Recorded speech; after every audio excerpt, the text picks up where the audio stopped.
I'm always drawn to characters who have a lot more confidence than me. Your English is impressive. Perhaps you can help your husband sound less like he shined shoes for a wage.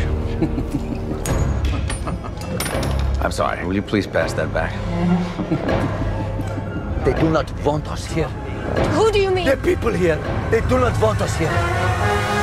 You're mentioning some of your previous work, and I'm surprised at myself that I'm not getting really giddy and just laughing uncontrollably, because I mean, L.A. Confidential is one of my top 5 movies of all time. I love so much of your work, and in preparation for this interview, I couldn't help but like just reread your IMDb page, and there was this funny thing where there's this heading called trademark, and ordinarily it says things like this actor usually works with this director, or sort of that thing. But here it says Guy Pearce often plays smart but arrogant characters.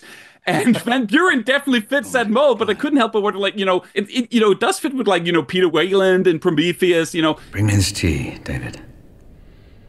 Ed Exley and L.A. Confidential. Sergeant, I'll promote you to lieutenant. Detective Lieutenant. King Edward and King's Speech. Yearning for a larger audience, are we, Bertie? Even, Time Machine, Iron Man 3, so much stuff. Ever since that big dude with the hammer fell out of the sky, subtlety's kind of had its day. Why do you think you gravitate towards that sort of character, like Van Buren as well? Well, it's interesting you raised that. I mean, it's a good point. I think there's probably something, especially if the characters are well realized, that to find a character that is seemingly confident, powerful, arrogant, has a sense of control about them, but in actual fact there is insecurity, and there are questions, and there is perhaps trauma. Rollo was a purse snatcher. My father ran into him off duty, and he shot my father 6 times and got away clean.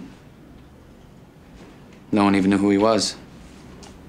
I just made the name up to give him some personality. What's your point? Rollo Tomasi's the reason I became a cop. I wanted to catch the guys who thought they could get away with it. It was supposed to be about justice. Then somewhere along the way, I lost sight of that. All of those things that maybe the presentation of this character is trying to sort of hide or push aside or bury or whatever, that's all great stuff to play.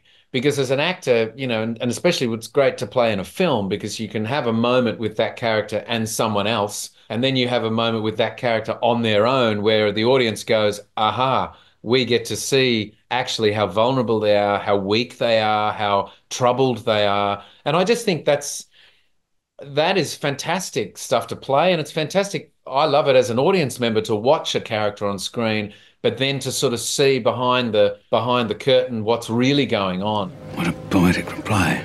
So maybe I am drawn to arrogant characters as long as I say, we get to truthfully see all 3 dimensions, not just the baddie who's only being one-dimensional, Yeah, and I also, imagine that with you being, definitely not arrogant, at all. I mean, that was, us be interesting to put at that sort of code, Yeah, I mean, Guy, I'm always drawn to characters who have a lot more confidence than me.